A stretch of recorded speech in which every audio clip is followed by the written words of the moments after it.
All right, everybody. Welcome to the Omaha Beef Coaches Show.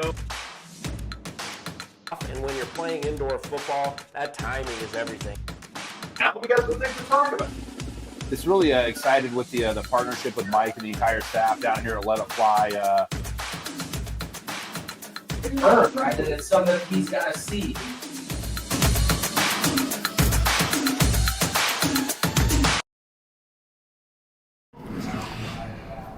Good evening and welcome everyone to the Omaha Beef Coaches Show. We are live at Let It Fly Sports Bar, downtown Capital District. Jason Unger sitting alongside DJ K-Dub tonight. We're holding it down. Todd Walkenhorst, again, taking a night off. He gets a lot of nights off, man. Did you notice that? Man, and the weird part is that was like my idea because, I don't know if you saw, but I had a DJ on Saturday. That was a little change of game for me. Mad shout out to DJ Next One. Because what you have to do for that style of game compared to I've done volleyball on ESPN, I've done football at high school, I've done volleyball at college, I've done basketball at college. The speed and pace of that game is unmatched. Right. Unmatched. Right. So, and Ricky and I were talking about it off camera. When you have a game like that that's that lopsided, your job is even tougher because you got to keep the crowd engaged. And normally in a close game, a couple of weeks ago against Sioux City, not a problem. I mean, they were all in, jacked up, ready to go. But man, when you're up 56-0 in the third quarter, that makes your job even tougher to, keep the crowd engaged. But I thought you guys did a good job. Yeah, it was a great production, of course, as usual. And I think for myself, I get to run around, be the hype guy, say a few words. But when you put that headset on of what they're doing behind the scenes, Omaha is very lucky. I could say it again. They are very lucky with the production that you get for the added value of the money that you spend because I'm going to find out for my first time with this upcoming Saturday away game. I can't wait. Of what happens outside of the slaughterhouse. Outside the walls of the slaughterhouse. It's going to be eye-opening. I think it will be. That's for sure. So the Beef get a huge win, 70-0 over the Dallas Falcons. I don't think it was a huge surprise to a lot of people. I mean, you have a developmental team that's used to playing outdoors, coming inside to play indoors. They're trying to kind of figure things out on the fly. They might not know all of the rules. That's a tough situation when you're playing the defending champs. So, I mean, I don't think it was a huge surprise as far as the outcome goes, but nonetheless, we talked about it with Coach at the last Coaches Show, and we'll talk to Coach Negron here in a little while, but it was important for the Beef to kind of keep things rolling. And they didn't want to take that step back and kind of play a sloppy game where you're turning the ball over, committing penalties. And I thought they did a pretty good job of staying on task that entire game. Well, think about it. I mean, we lost the first preseason opener in a long time versus a semi-pro team, but people don't understand the difference, right? That team that team knew the inside rules. They played a lot of indoor football. This team did not. This is who was on the schedule. It isn't like we go out in the middle of the second month of the season and go, hey, let's see what we can do. Because that would have been Coach Negron's first game, right? Like, who would want him to go up against the firing out there of Beaumont or Colorado right away? Right. That's who he had. Now, all of a sudden, we get through Sioux City. We get this team, Dallas, come in. And for those players, if they don't understand, of course, it was a time to shine, right? It was a time to show what have we grown in these past 2 weeks, and what is different from this preseason game type style and versus the beginning of the season. And I think they showed where multiple people got the ball. A lot of people got opportunities that they haven't done yet this year because we have seen some linemen go down. We've seen running backs go down. We've seen, and seeing people be able to fill in. And then for those who put their team on their back every single play, someone like Rock get a touchdown, that's the icing on the cake, the top icing on the cake that's well-deserved.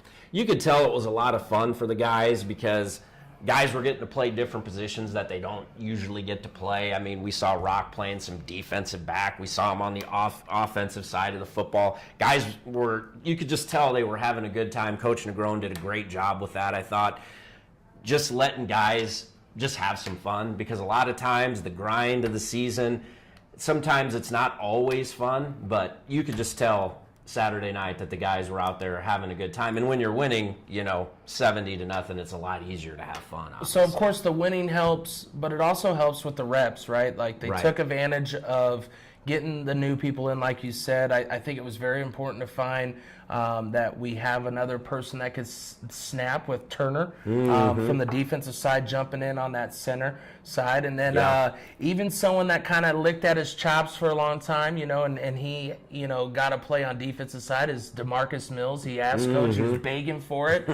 and when things go in the right direction, you get a give a little bit, right? But it's all within reason. It's not a give and don't perform. It's, I'm going to give you this bone. Now let's see what you do with it. And I think it was just a matter of seeing them be able to really show that it wasn't just, we're going to throw someone in there for fun. We're going to throw them in there, and they're going to be effective. And expect them to do the job. Yeah. Yeah, for sure. So the Beef moved to 5-1 with the win over the Falcons. Some other scores from the weekend. I mean, Beaumont comes back to win in an improbable fashion against Shreveport. They win 55-54 to stay undefeated on the season. So Beaumont moves to 5-0. Shreveport drops to 2-3. Colorado, Sneaky.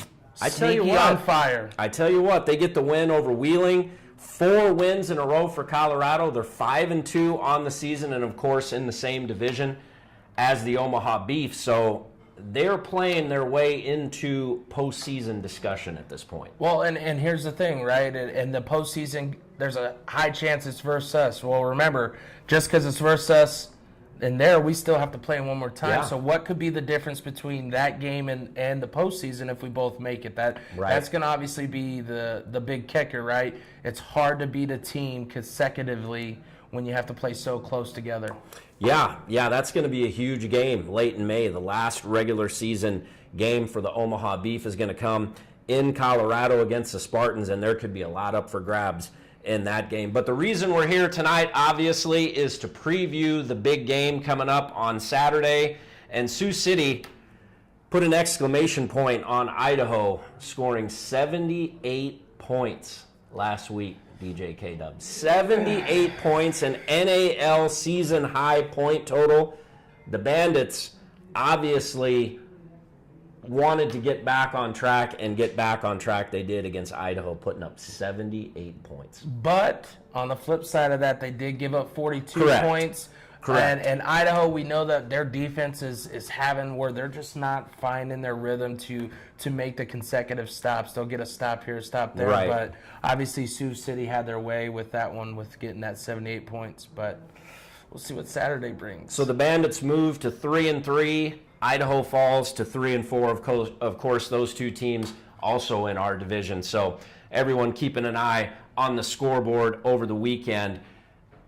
We're going to get more into the game coming up with Sioux City, but one thing I wanted to talk with you about before we take a quick break, a win in Sioux City Saturday night clinches a playoff spot for the Omaha Beef, and that allows them to take a huge step forward into not only qualifying for the NAL playoffs, but possibly getting that home game, which obviously is a huge thing when you can play at the Slaughterhouse. Having that one more opportunity, right? That's what they're all here for, one more game. If you can make it where it's a game and it's at home, that's that extra padding that you're looking for. So, but then again, I said it earlier, there's a chance that it's Colorado, and if that's the case, we're going to need all Beef fans on deck, but we got to do the first things first, and that's get to seal the wins. Take care of business this weekend in Iowa. We're going to take a quick break at Let It Fly Sports Bar here in the Capital District. We are live. It's the Omaha Beef Coaches Show. Jason Unger sitting alongside DJ K-Dub. Like I said, we're going to take a quick break, and when we come back, we're going to take a look at highlights from Saturday's win over Dallas. We'll be right back.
right, here we go. We got to be moving. We got to be moving. We got to be moving. Let's go. It's game time, fellas.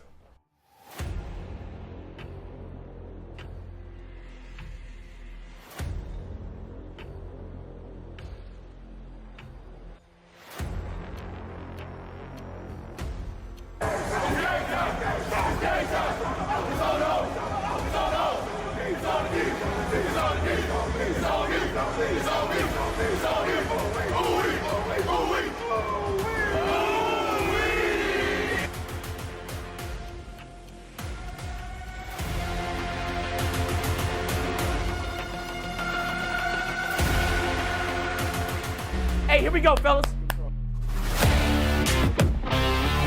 Welcome to Omaha. Welcome to Omaha.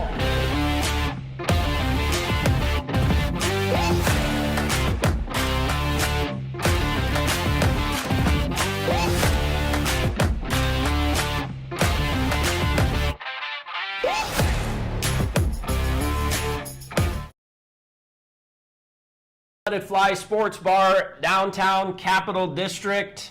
It's the Omaha Beef Coaches Show. Jason Unger, DJ K-Dub in the house tonight. If you're in the neighborhood, I know there's a lot going on downtown Omaha tonight. Raw is in town, so there's a bunch of people out and about tonight. If you get a chance, pop in to Let It Fly. Talk to the Omaha Beef players. Coach Negron will be around.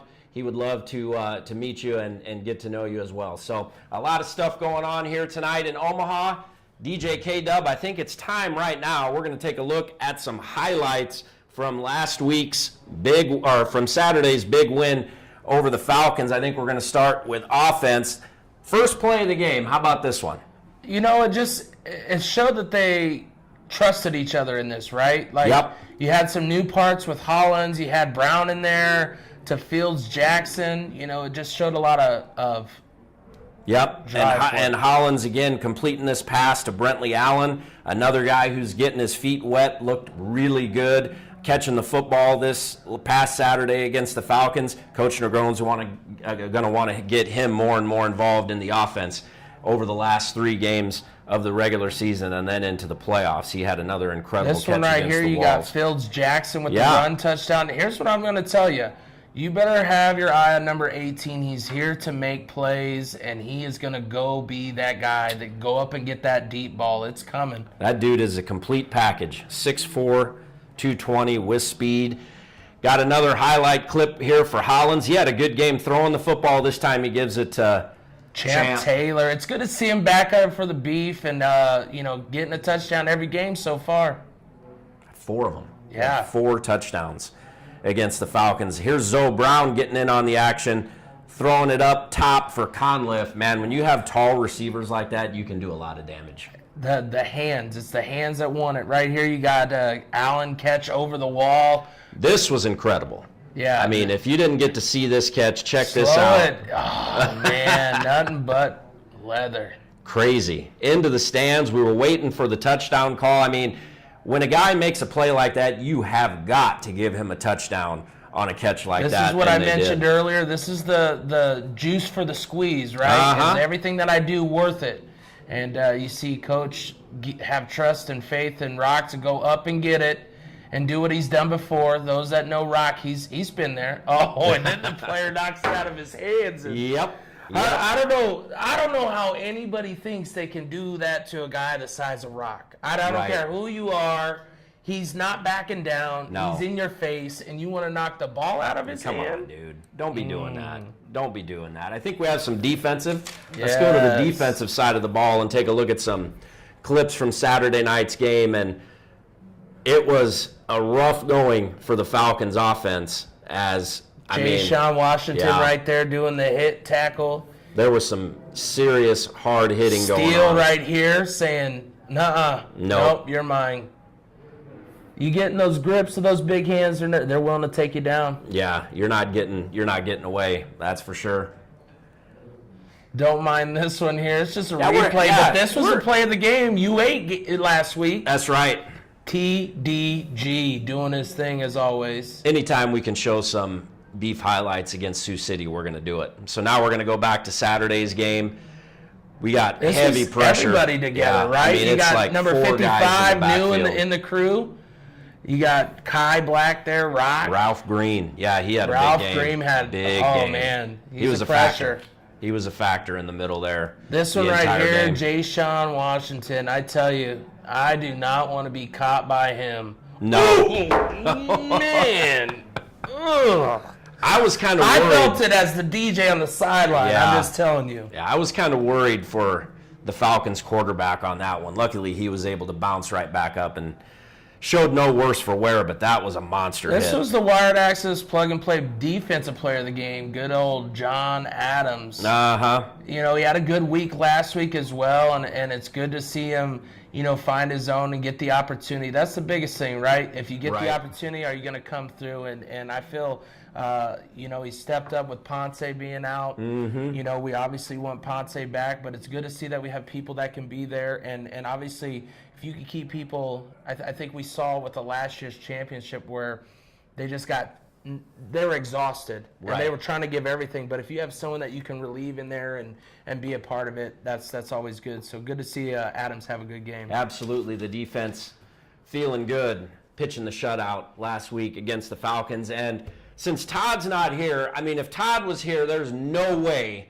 he would let us do this next highlight clip. But since he's not here, we're going to do a clip on the kicker. We've got all 10 extra points from Mr. Shudak. He was on the money the entire game, and I tell you what, 10 extra points, 10 kickoffs. He had to have a tired right leg after that one, DJ Cato. You know, and it's good to see just the rhythm that he's getting in, right? Like, Yeah. you can trust him from some distance if you need him. We just haven't had a lot of the distance needed so far. Right. But, you know, and he was on that streak of those deuces for games. We'll hopefully see some of those come back. But like you said, when you're doing 10 extra points and then 10 kickoffs, I can't expect a deuce unless it's early. The kicking game struggled early in the season, and it's good to see the snaps were good. Moose, of course, gets the ball down right where it needs to be, and Shudak put every single kick through the uprights. So that's a progression that we needed to see from the kicking game because, like I said, it was a little shaky there for the first 2 or 3 games, but it seems like there's much better rhythm. Everybody's doing their part to make sure that all 3 phases of the kicking game get handled, and as a result, 10 for 10, you can't beat it. Kicker highlights. You only get that here on the Omaha Beef Coaches Show. Let me That's tell you right. right now. When Todd's gone. When Todd's gone. Only when Todd's gone. That's right. But we're going to take another quick break here at Let It Fly Sports Bar. You're watching the Omaha Beef Coaches Show. We are going to bring in the coach because, after all, that's why we're here. Coach Brandon Negron joins us after this quick timeout. We'll be right back.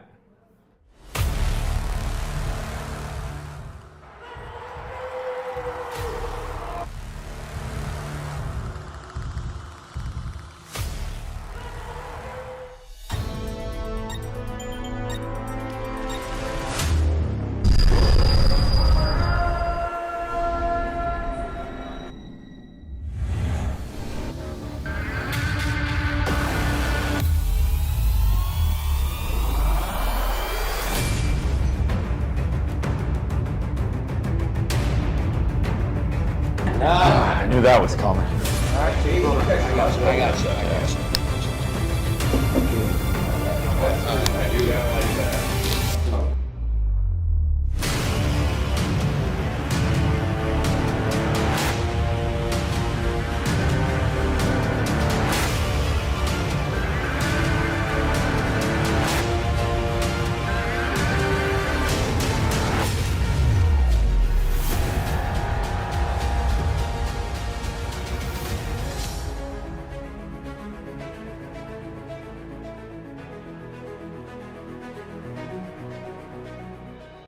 Somebody's going to win and somebody's going to lose. I tell people, if you don't like the odds, then don't play the game. But we got a 50-50 chance of winning this thing.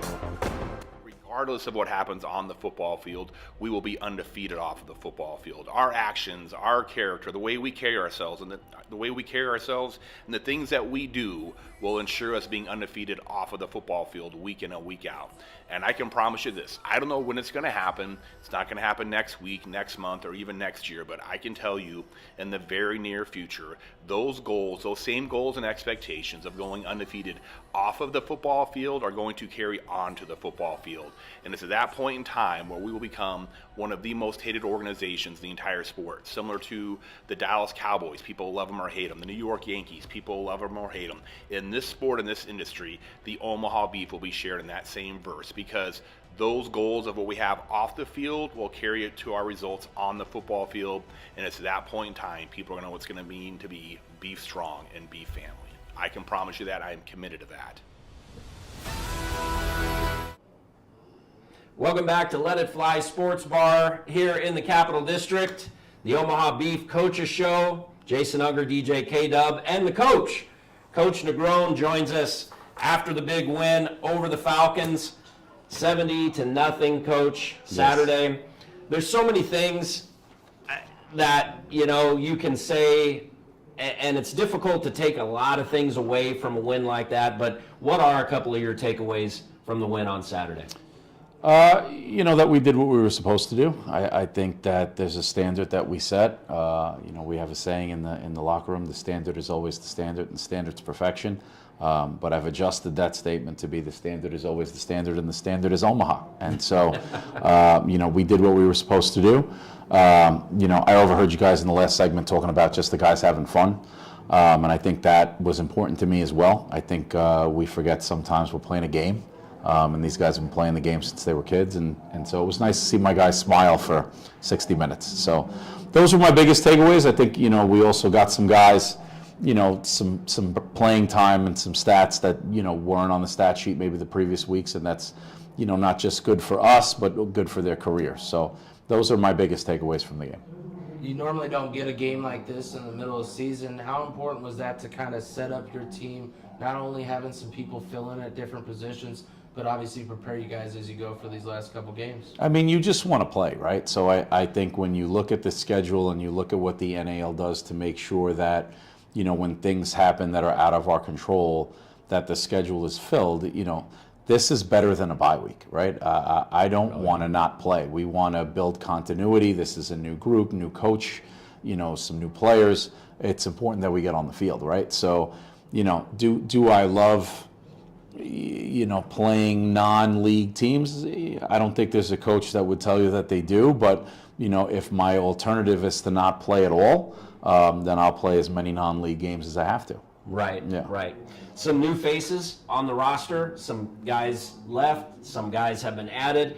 Talk about how you're trying to get some of the new guys, obviously some really talented dudes, especially at receiver. Talk about how you're trying to work them in to game-ready conditions, especially with Sioux City coming up this week. I think coaches have, their philosophies, right? I have some requisites within my offensive system that I require, and I think the receivers that you've seen me bring in, and not just the receivers, just players overall, reflect that. Mm-hmm.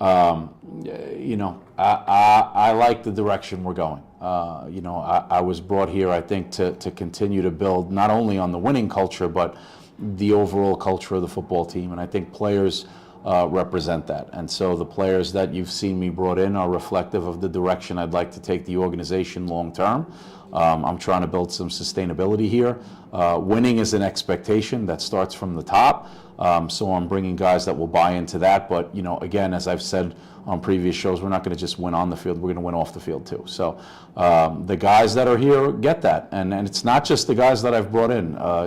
There's not enough credit given to the guys that are already here, right? Mm-hmm. And they've bought into that, and I think we're seeing that more and more week after week, and I think that's just going to continue to translate, and we're as ready for Sioux City as we need to be. We'll prepare this week like we're supposed to.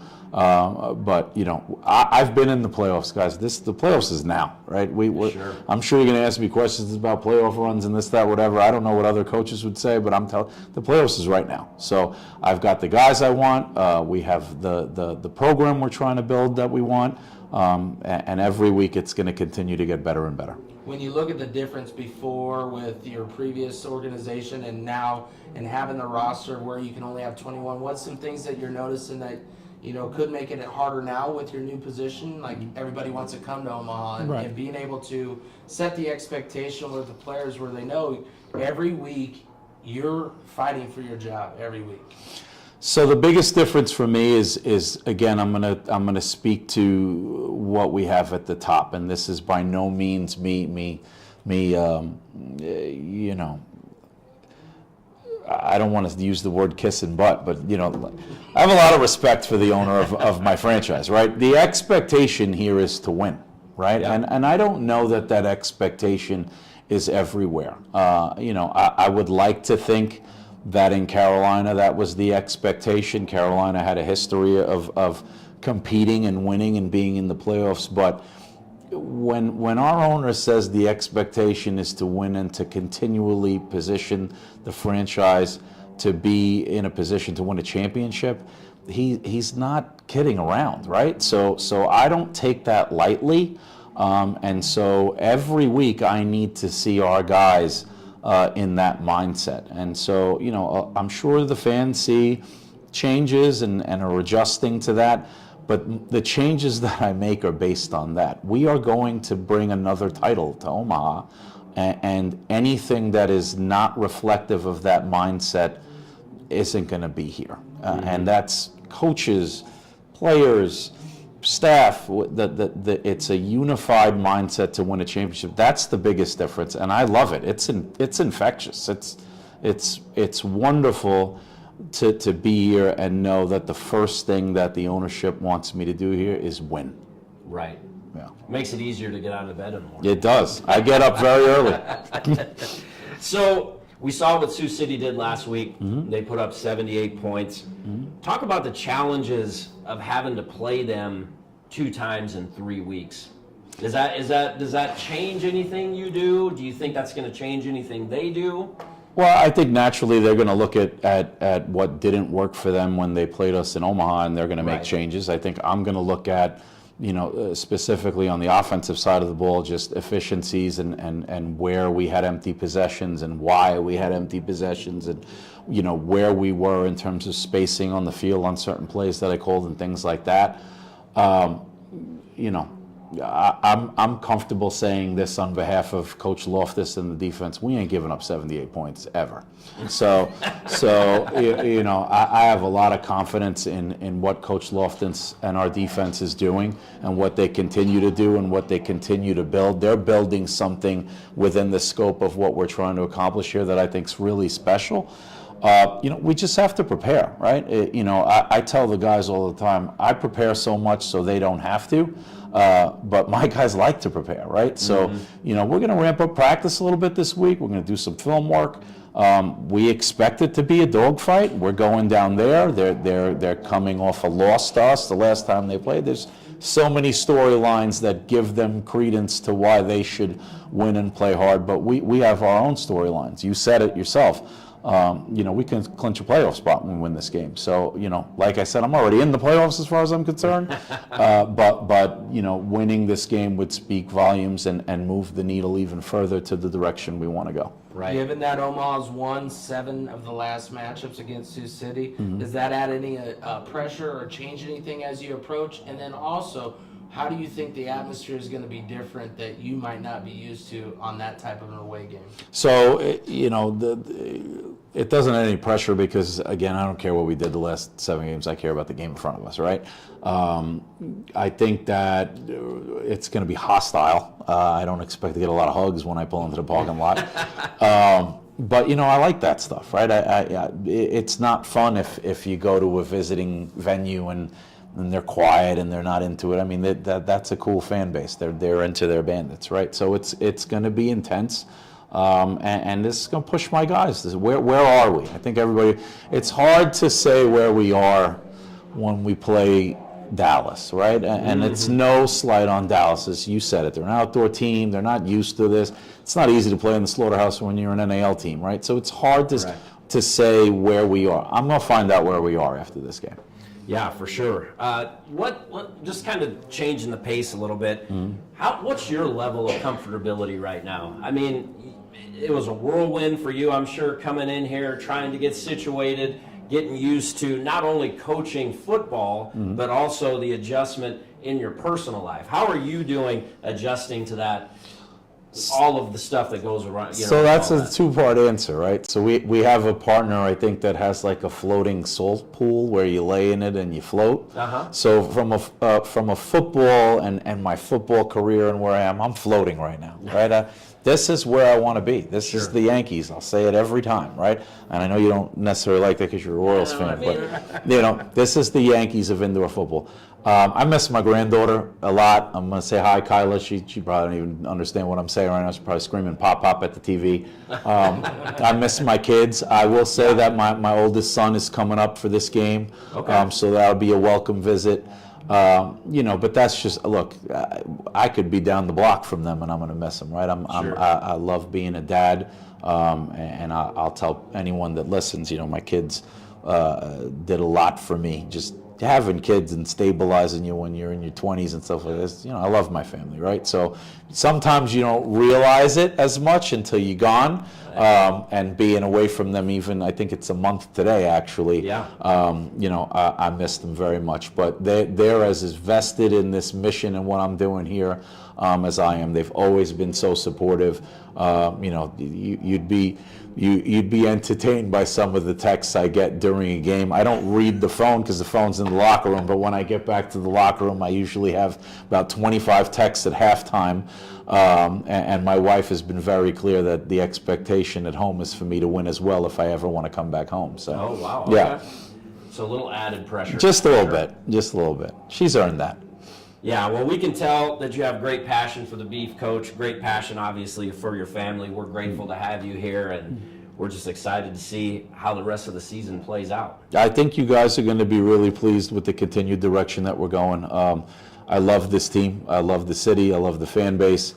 The Slaughterhouse is an advantage that nobody else has. So the focus is to win every game so we can make sure we, at the very least, get our home playoff game. And then, look, I know we're going to need a little help to host the championship, but, the Lord works in mysterious ways. We'll see what happens here over the last 3 regular season games. Coach Brandon Negron and the Omaha Beef heading to Sioux City this weekend, Saturday night kickoff at 7:10 at the Tyson Events Center. So a big game for the Omaha Beef. A lot of playoff possibilities coming up over these last 3 games. We're going to see how the rest of the regular season plays out, and then we'll see how the postseason plays out as well. Coach, thanks a lot for joining us. We appreciate you guys. Thank you. We're going to take a quick break, and when we come back, we're going to be joined by Rock Rahman. Plays a lot of defense, got to play a little bit of offense. Last week, caught a touchdown. DJ K-Dub and I are going to interview him and see how the season is going. So we're going to take a quick break. We'll be back with Rock after this short timeout.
Welcome back to the Omaha Beef Coaches Show, live at the Capitol District here in downtown Omaha. We're excited to have a special guest up in the house tonight. This is the first time Rock has been up here in the studio. He's like, man, this is kind of nice up here, man.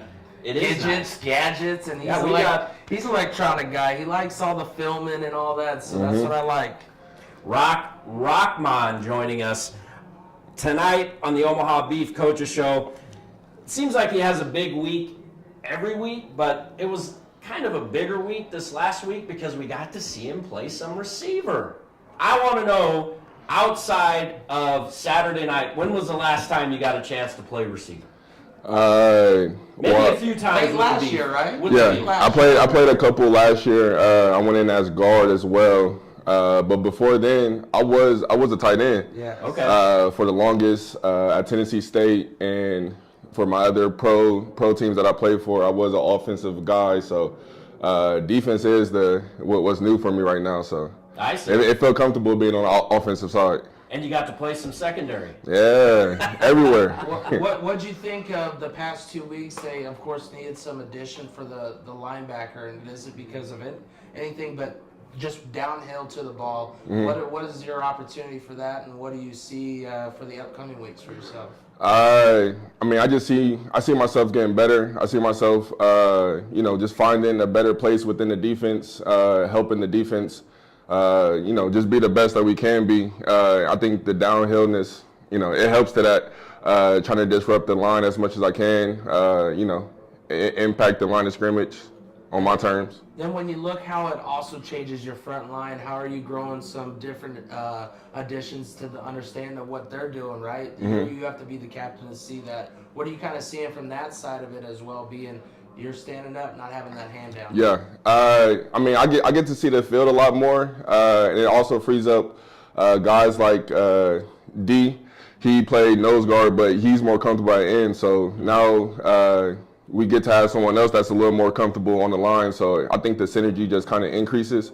I can fill in, the A gaps, and I can correct anyone if they're wrong. But for the most part, the front three, they hold it down, and it kind of make it easy for me. The A gap is always wide open because of the ends and the tackle we have. Makes it a lot easier for you to be It's able to way move in easier. between those gaps. Talk about having guys who are versatile enough to move around. I mean, that makes it really difficult for an opposing offense because they may see you, like DJ K-Dub said, with your hand on the ground one play, then you're hopping at backer the next play. I mean, it's hard to make those adjustments on the fly like that. So talk about how the versatility helps you guys be so strong defensively. It helps a lot, and it also makes it, so much more fun to be playing with guys, and you can just tell them, hey, you want to switch positions, and being able to, everyone knows the offense, everyone knows the defense, so it's easier to just switch. Also, we don't need more than 9 guys to fulfill our defense and to have multiple lineups. If one person is tired or injured, and they need one, it's so easy for us to switch out and plug and play the guys that we have. So now, of course, you're one of the veterans that are back here this year, and you look at everything that has happened within these past couple weeks.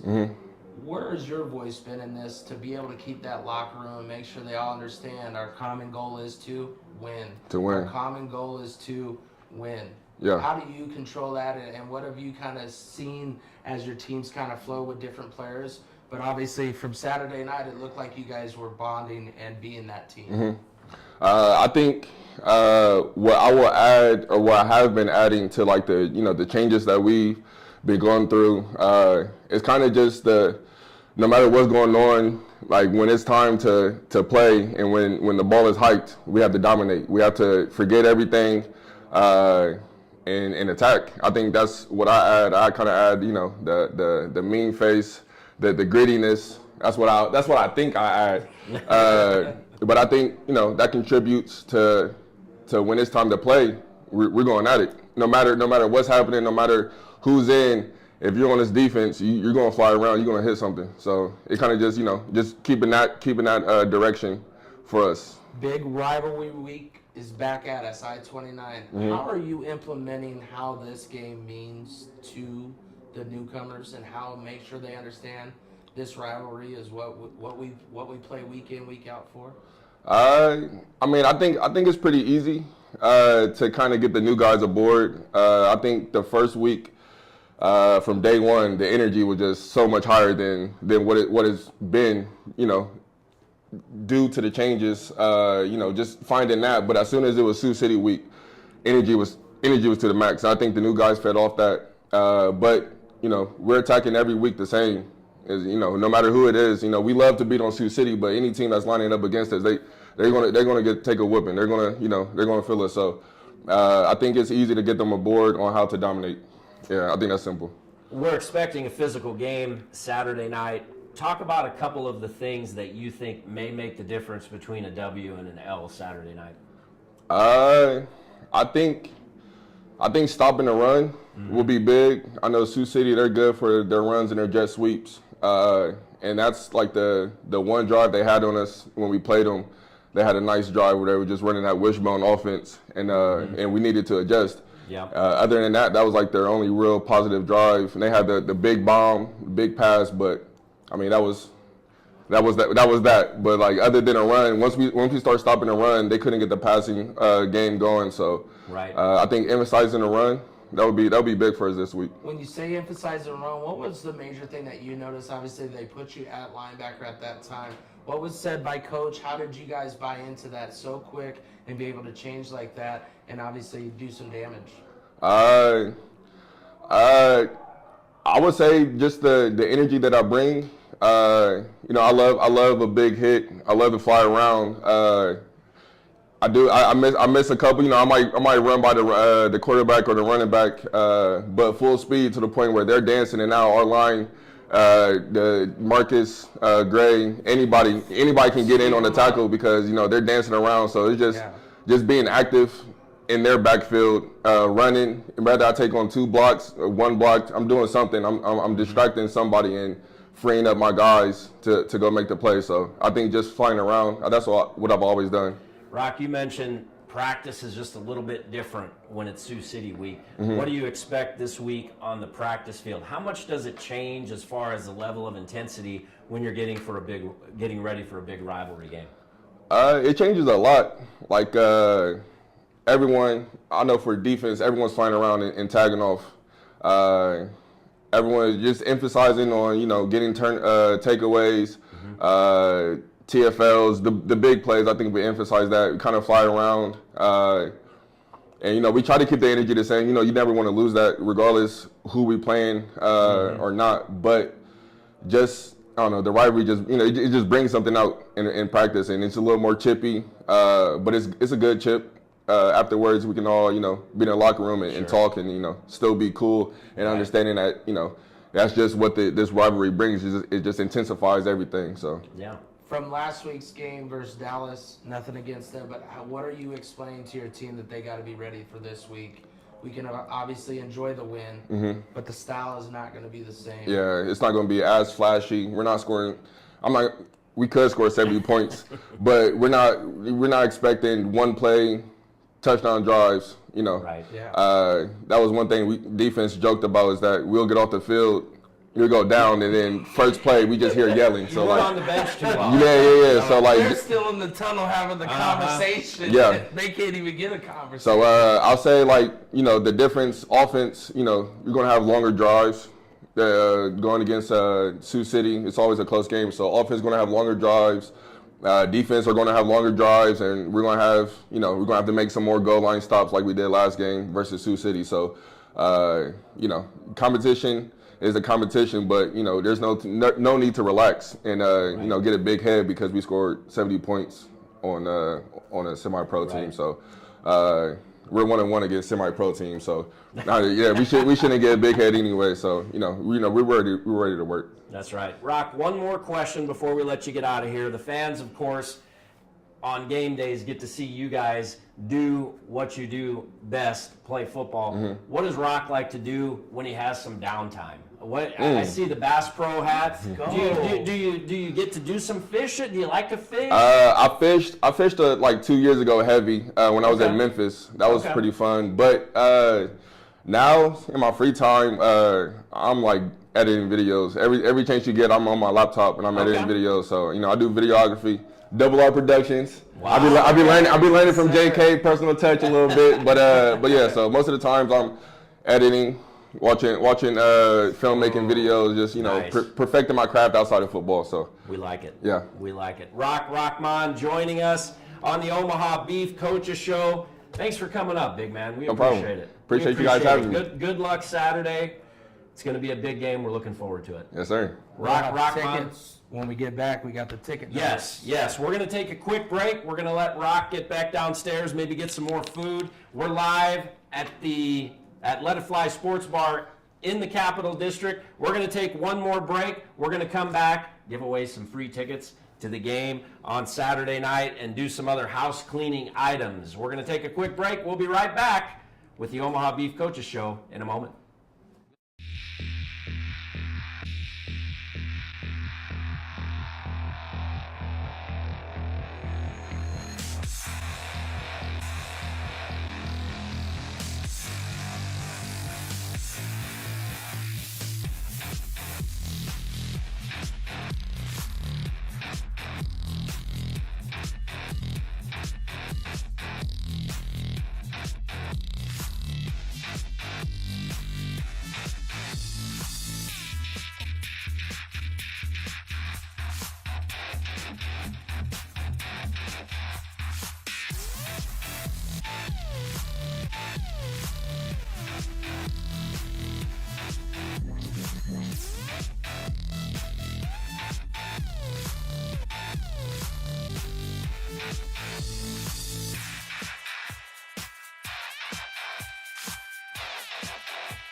We are back, Omaha Beef Coaches Show. Jason Unger, DJ K-Dub, getting ready to wrap up the show here tonight. Had a lot of fun.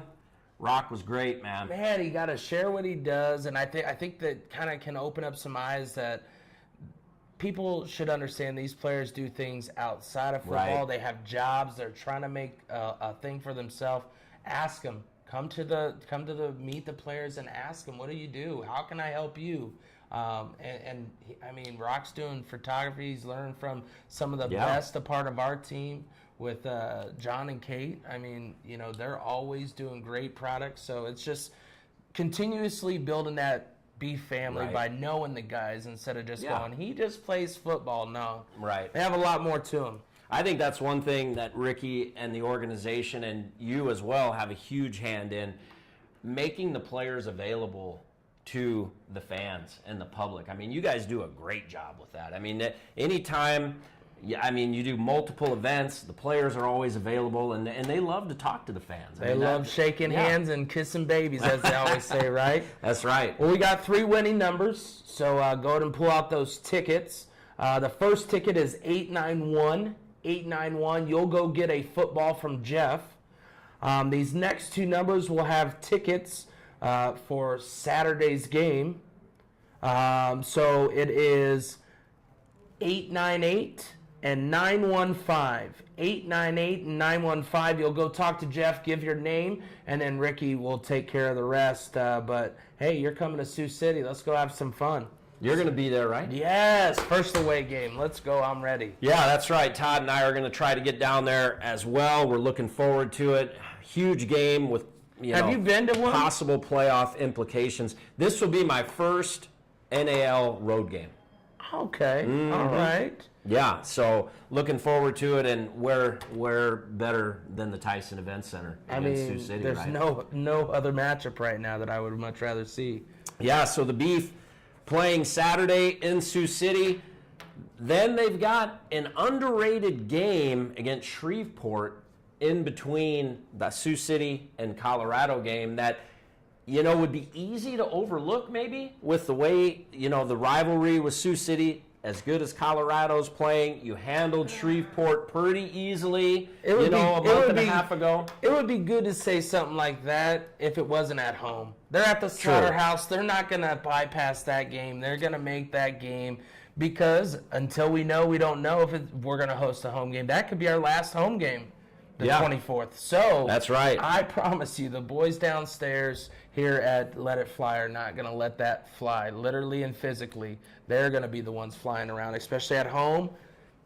But we got to talk about this week, Sioux City. That's right. Man, it's I don't know how they can come together so quickly and be ready for a game like that, right? Right. You have a lot of new faces. Mm-hmm. Yes, love of football is, but rhythm is rhythm. But you saw a lot of it go good for them on Saturday. So Right. you just hope that rolls into this week.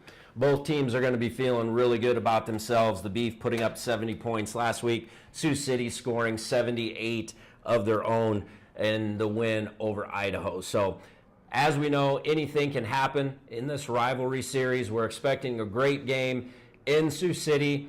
We thank everyone for joining us tonight here at Let It Fly Sports Bar in the Capital District. DJ K-Dub, brother, thanks for holding it down with me tonight. I appreciate it. Thanks for the heads up. That's what I needed, because Yep. I did not know. But we're That's here, all and we right. rocked it out. We'll make it and, work. We'll be in Sioux City, and I hope to see you guys. Travel up. That's right. That's right. Show out in Sioux City. Cheer on the Beef as they try to move to 6-1 with the win. We're going to close things up tonight here at Let It Fly. No coaches show next week, as we will have a bye week after going to Sioux City on Saturday. The next game, as DJ K-Dub mentioned, Saturday, May 24th at home against Shreveport. We will be back live here at Let It Fly Sports Bar on Monday the 19th. So again, thanks everyone for joining us. We appreciate it. We'll see you in 2 weeks here at Let It Fly Sports Bar.